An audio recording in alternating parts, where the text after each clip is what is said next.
اے پیغمبر منافقوں یعنی دو رخے لوگوں کو بشارت سنا دو کہ ان کے لیے دکھ دینے والا عذاب تیار ہے۔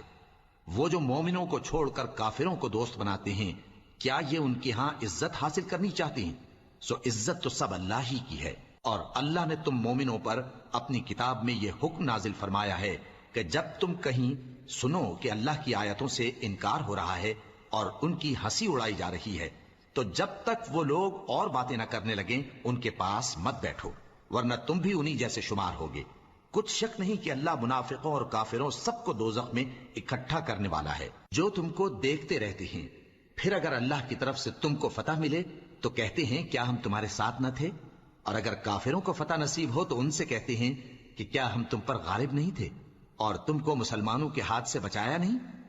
اب اللہ تم سب میں قیامت کے دن فیصلہ کر دے گا، اور اللہ کافروں کو مومنوں پر ہرگز غلبہ نہیں دے